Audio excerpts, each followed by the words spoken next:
Hello, let me expand my screen. Ooh, the lighting is not good. I had done this video earlier on in the day. Had beautiful lighting, because usually I film at night, but it was terrible. So I'm gonna restart. This video is an amalgamation. Is that the right word? I really don't know. I just use words. It's an amalgamation of different ideas and topics that I wanted to talk about, because then again, I've been writing down a lot.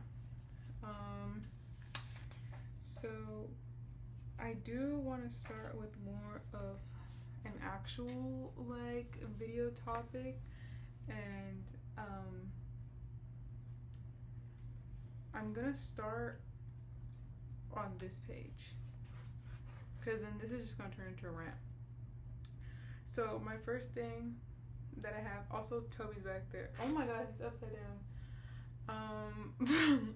The first thing I have to say is horror movies are the new Marvel movies. Now, I literally wish the other videos that were talking were really good, because I said so much. I literally talked for like a billion hours. But I think for me, this opinion really relies on the fact that I've been going to the movies a lot recently, and trailer after trailer, it is just horror movie after horror movie. Not to say that's a bad thing, but I think it is technically the new Marvel movie. I mean, Marvel had 4 movies a year coming out at one point at their all-time high. That's crazy. And it's just like, not to say it's not as bad, because not all these horror movies are from the same company, but they're all horror movies. It's just the plots, I'm sorry, the plots aren't good. They're just not that good of movies. They're lacking something. I mean, it's this new adventure. I mean, Martin Scorsese mentions it so many times. Marvel movies are these theme park films, or these amusement park films that are just giving us all this like entertainment without letting us really think. Which I understand entertainment is good for in certain aspects, but the horror movies are doing the exact same thing that Marvel movies did, and they're only really skyrocketing in popularity right now because Marvel films are doing so terrible, and and there's nothing else out there. Like, nothing else is bringing people to the movies like horror movies are, and that's just the truth. Marvel movies, they're not pumping out like they used to. They're doing terrible. Their ratings are terrible. Their box office revenue is terrible. They're not getting the money back that they need. And other films that are adaptations of things we already know, like that, what is it, Harold and the Purple Crayon? First of all, I don't know who decided to make that movie. But I mean, it's obvious that it's just people don't know what to do. So I think horror movies are the next sort of amusement park film that Marvel movies are. Not to say all horror movies are bad. I mean, there's definitely been some good ones, and they just kind of decaying the brain a little. I would say Long Way was a really good movie, and I think people are expecting horror to be one thing, and then Long Ways come out, and then they're like, that was not good, so then people rate it terribly. You know what I mean? And I think the same thing happened with Marvel films. Marvel films were all people were consuming at one point, and then they'd see a regular movie and they're just like, that's not like Marvel. And I think that's happening now. I think you're seeing so many horror movies that are just like way too much, and then you get like an actual good, it's technically not a horror, but people thought it was. They're seeing a crime thriller and they're just like, well, that's not a horror movie, it didn't scare me, so this sucks. And I do think that's what's happening. And I do think for the most part, this is because of A24. Not to slander A24, but A24's most popular films have always been horror movies. Talk to Me, and then Midsommar, all of Ari Aster's films. They're not really, they're horror, but they're in that genre. Those are some of their most successful films. Bodies, and I think people are trying to replicate that revenue that A24 is getting in and trying to put it into terrible horror movies. So that's basically my point that I'm trying to make. Also, I do think this is the Jordan Peelification of cinema, because everyone saw how good. I think he really brought horror back as a genre. I really do think that Jordan Peele brought horror back as a genre, and gave a different spin on it. I would say the Jordan Peelification and Ari Asterification of cinema is what's happening right now. I think they spun horror in a way that wasn't being done at the time, and people just wanted to profit off of that. That kind of leads into in the business of money, not film. I mean, that's the same point. I do think there's no, and I think this is very, very known. Like, you can't disagree with this. Hold on. You can't disagree with this. Companies have only been making like films for cash, and you can tell because the audiences. Where are these audiences? No one asked for Harold and the Purple. Is that the name of the movie? No one asked for Harold and the Purple Crown. That movie pisses me off so much, actually, like genuinely. Also, oh my god, I'm sorry if my mic quality is bad. I'm not wearing my AirPods. But who asked for Harold and the Purple Crayon? Who? Did you ask for Harold and the Purple Crayon? Because if you just stop watching this video, because I don't know. Unless it's a good movie, but I don't think it will be.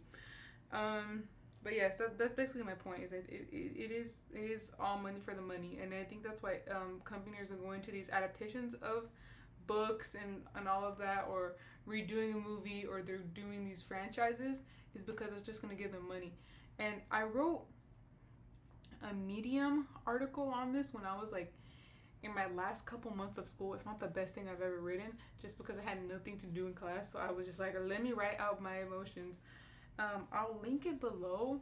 It didn't get that much traction. I didn't expect it to, but I'll put it down in the below. I had like 10 times more research. I can't remember everything at the top of my head that I wrote down on there, but I did research that article, and I did try to like include like whatever I could find. Now these two kind of go together as well. I put media looks to entertain, try hard fake indie. This is more of a direct to this is more of a direct to Saltburn. When I watched Saltburn, I didn't think it was bad. I mean, for me, what it was is I didn't think it was bad. The acting was spectacular. Jacob Elordi and Barry Keoghan did an amazing job in the film. For me, when I saw Saltburn, it was a way for me to feel like finally something else is hitting the market rather than Marvel. The movie was okay. The more I thought about it, I was like, yes, did I let opinions get into my head about whether it was good or not? Yes. That's usually what happens to me. And Brody Deschanel has a really good video about this. I'll also link it down below. About the Tumblrification, Saltburn and the Tumblrification of cinema. I think that's what it's called. I would love that video. It was so good. And she kind of points out the fact, there's also so many other videos I referenced, like that specific fact is that Saltburn's main plot circles around the moments of awe in the film, and that's all it does. That's like all it capitalizes off of is those wow moments, like that bathtub scene, and like that vampire scene, which first of all, okay, and I mean, it's not like it's weird and that shouldn't be in a movie. There's obviously more crazier things that happen in movies. I just think, like, it's not that the script wasn't well written enough. It's that was the main driving point for the film, and that's why people liked it. And I think to that extent, it is almost that whole Marvel thing. It's that those wow moments that entertain people, and they're like, that are gonna bring them in. And look, that's not a bad thing, but when it's all fake and for those moments, is it really good? Is it authentic? No. It's not. It's just not good. It's fake. That's literally what it's like. I wrote try hard. It is literally try hard because it wants to be something that it's not. And I mean, that's just that. Like the movie was not terrible, but you can tell those were the major driving points of the film, and it just kind of like, meh. And the cinematography of the film is also very beautiful. I mean, some of those shots. Oh, my favorite shot of the film was the beginning. The title card. That's a Saltburn. I love title cards in old films when they would put like Frankenstein. I've always wanted to bring that back, and that's always been in my head. And then I watched the movie and I was like, why did she steal the idea from my head? Anyways, but yeah, that was my main like point. That it just doesn't feel like an authentic film. But for me, it was also more of like a maybe this will introduce people to other films that are more independent. I hate saying indie, but more independent. That then leads down, see look there's an arrow, to TikTok's destruction of film. And I do think this is something that I've always believed, like I've been a firm believer of. TikTok is one of the worst platforms in the freaking world because it will just beat down on something until it is dead. That's the worst thing about TikTok, and that's why I hate it so much. And hallelujah, thank God I'm off of it, because I remember when Saltburn came out, it was such it was like an event. It was like something people want to go see. It was like a huge spectacle. Nope reference. You're welcome, Jordan Peele. Jordan Peele mentioned 4 times in this freaking video already. It was very much a spectacle to people because obviously people have only seen all these wannabe blockbuster hits that are trying to be pumped out for money. And although for me at first, like I said, I just kept saying, I was like, I'm glad people are finally realizing that cinema could be so much more than what it was. It was twisted into something very weird and odd. I think people like it was just weird, like the candles, the cups. It was just turned into something that did not need to be turned into. And I think that point where it was turned into all of that showed you how much those singular moments in that film were only written in for the marketing and like not price driven, but those like entryways to get people into the film. That those points were written in to get people into the film, and I think that's what most people watch for. I think a lot of people online saw that this was trending. They're like, what they're talking about, so they wouldn't go see the film. And that's genius marketing on my part. I mean, on their part, but it's just not authentic. And I'm not saying I'm so sorry. Not everything has to be authentic, but it is a little crushing to see when something so mediocre does all that. And also, people on TikTok, or just sometimes people in general, sometimes I think people need to let things go. I move on very quickly. I'm on like, hey, okay, watch this movie. I'm not gonna be like, I want a bathwater candle. People on TikTok, their obsessions become so insane, and I think that's what makes it even worse. I think you look insane on camera, and then you turn off other people because they're like, whoa, these people are crazy, and it just ruins the whole thing. And I'm not saying you can't enjoy something, but it is that spectacle that's only on TikTok. You don't see that in real life, and I think that's a really big driving point. Is so much of TikTok will fight for it. TikTok will fight their lives for these things. And it's only on TikTok. You go out in real life and it's not there. And okay. This second part is a little more personal. This is about my short film.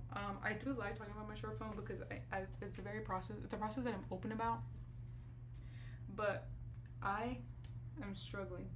And you know what? I'm not really struggling, but I am struggling.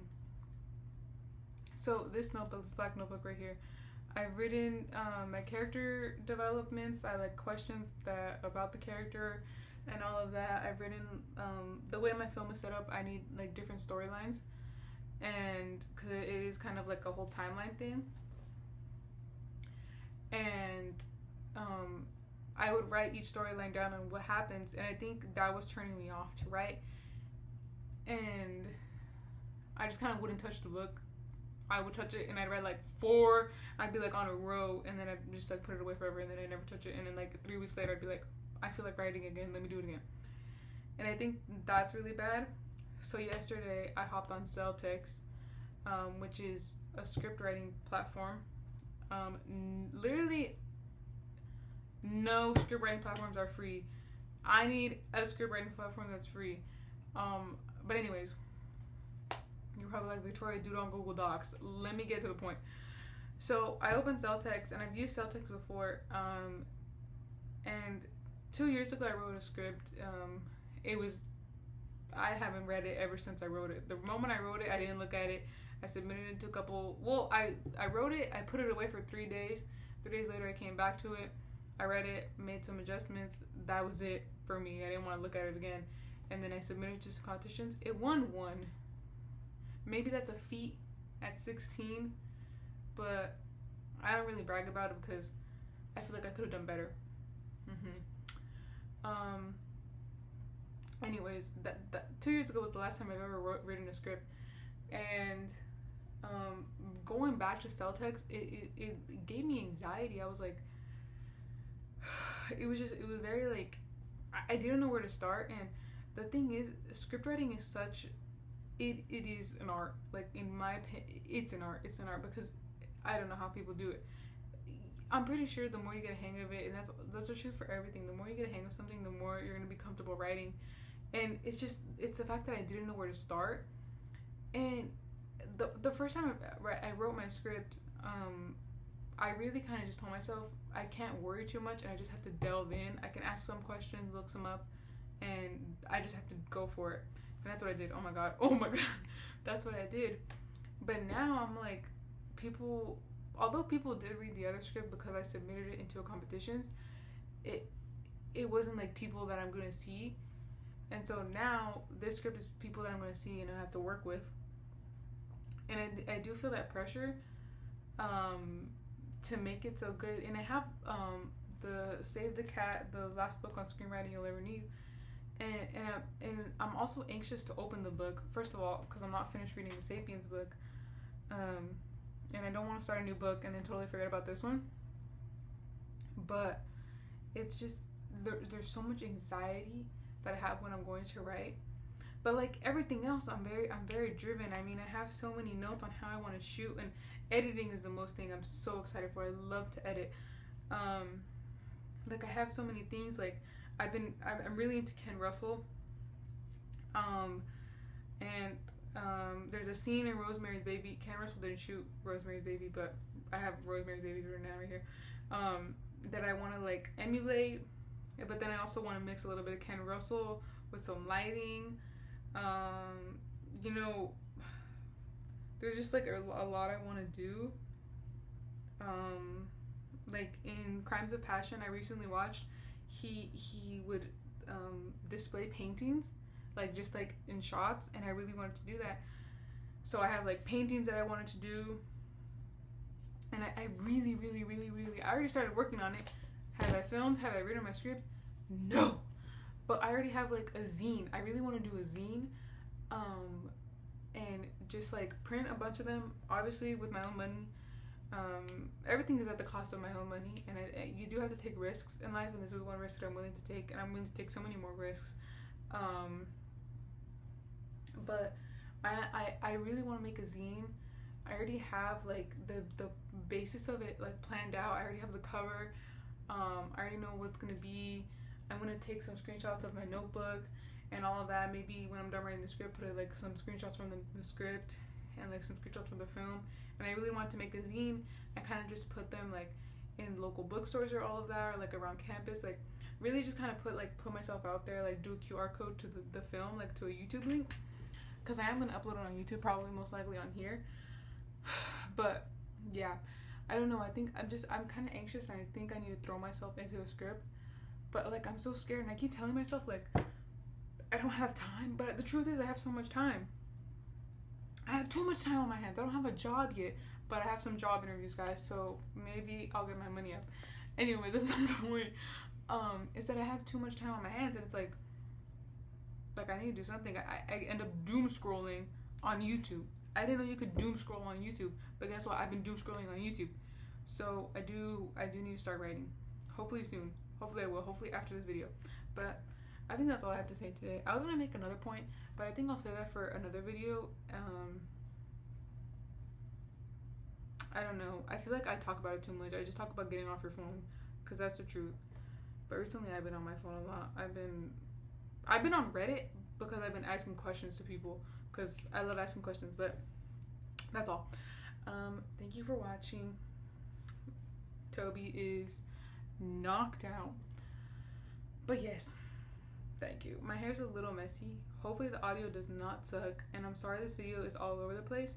And thank you for the last video. A lot of you guys were being really nice to me. I think if I remember the comment correctly, someone said I had creative soul. Literally, God bless you. That made my day. And I cried happy tears. But yes, I'll add some links down below. Just because I'll put my Letterbox, my Medium article, and then the video to Brody Deschanel about the Saltburn video. And yes, that's all. Oh my gosh, should I put my Insta in the bio? I don't know, but that's all. Thank you for watching, and you know what? Let me flop, guys. Let me flop. Thank you. Bye.